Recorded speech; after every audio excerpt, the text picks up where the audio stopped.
If this was any other government that uh, decided to reject U.S. policy, the United States would be threatening to withhold support or anything until the other government decided to fall in line with U.S. policy.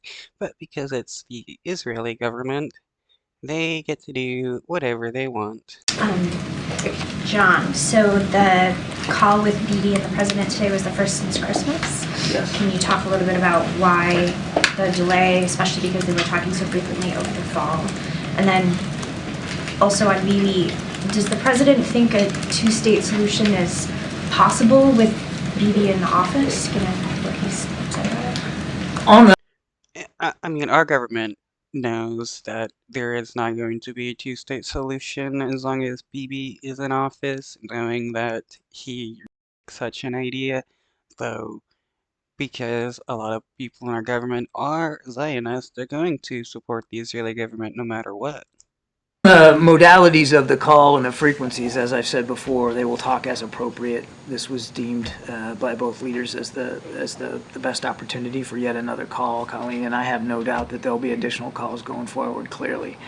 The president still believes in the promise and the possibility of a two-state solution.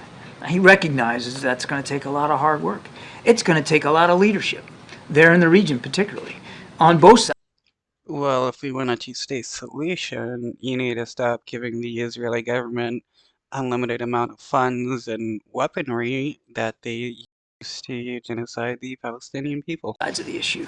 And the United States stands firmly committed to eventually seeing that outcome. Right now, and we're talking to them actively about post-conflict Gaza and what governance there needs to look like, and the importance of an independent Palestinian state for long-term security, not just for the Palestinian people, but for the Israeli people as well. Currently, of course, we're rightly focused, as I said in the opening statement, on making sure Israel has what it continues to have what it needs to defend itself. But the Israeli government isn't defending itself, it's committing a genocide. Uh, the White House continually lies, claiming that the Israeli government is just defending itself when the entire world can see that the Israeli government is committing a genocide against the Palestinian people. Thanks, Karen. Thanks, John. So you continue to reiterate the administration's policy that you support a two-state solution. Senator Elizabeth Warren says that if Netanyahu opposes that, then we need to question why we are supporting the Netanyahu government. So why is the U.S. supporting a government that opposes U.S. policy? I'm not sure what the context means of supporting the government, but let's just take it. I'm going to assume it's meant in the context of this war they're fighting. I mean, that was obvious, wasn't it? I don't know what you mean by context of supporting the government, blah, blah, blah. Yeah, you do. You know what she was talking about. It is certainly supporting we're certainly supporting the Israeli governments to defend themselves, but it's really bigger than that. It's about supporting the Israeli people's right to exist, right to be a nation. I mean, Nobody is, like, trying to stop the Israeli government from being a nation or the Israeli people from having a government. What's trying to be stopped is the Israeli government committing a genocide against the Palestinian people. That is something that it seems like the White House spokespeople don't really want to address. again, you don't have to look any further than the 2017 manifesto of Hamas to see what their ultimate plans are. They want to wipe the country off the face of the map. So we're defending Israel's right to defend it. Okay, but what about Bibi Netanyahu advocating for genocide along with various of his other members advocating for genocide, as well as them actually a genocide, especially with the help of the United States? The Israeli people get to decide who represents them, who their elected officials are. We don't decide that. And we will always work with whoever the Israeli people decide to put into power and government. We'll always work with them, regardless of the differences, maybe on political issues. I just find this hilarious how the U.S. government is supposed to be about people's freedoms and stuff. Biden and everybody else is supposed to be against far right wingers, where they are in the United States.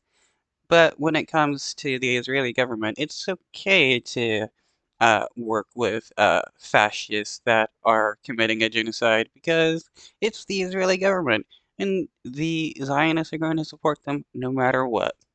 They chose this government. This is the government that is in charge of conducting warfare against Hamas. We're going to make sure that they have what they need, in addition to making sure, as I said in the opening statement, that we're doing everything we can to alleviate the humanitarian suffering in Gaza.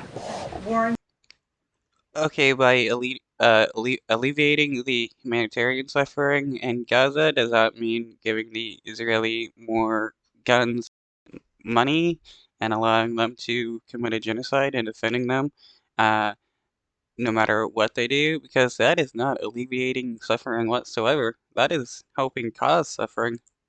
Warren's not alone in expressing these concerns. Is the president worried that, given what Netanyahu has said about opposing a Palestinian state, it could complicate the efforts to pass the supplemental? The president's under two things, and under no illusions of how elusive a two-state solution has been, and how much hard work there's going to be ahead for all of us to try to get there. On the supplemental, again, I don't want to negotiate here in public. We believe that we're making progress here in terms of working in a bipartisan way with senators, and we'll see where this goes. But Working to do what? I mean, yeah, making a bipartisan effort to support the Israeli government no matter what they do. That's not a real effort of like solving anything when you just support one side no matter what they do. the president comes away from the meeting with congressional leaders the other day. Largely, that was meeting about Ukraine and bipartisan support on Ukraine, but that they understand the urgency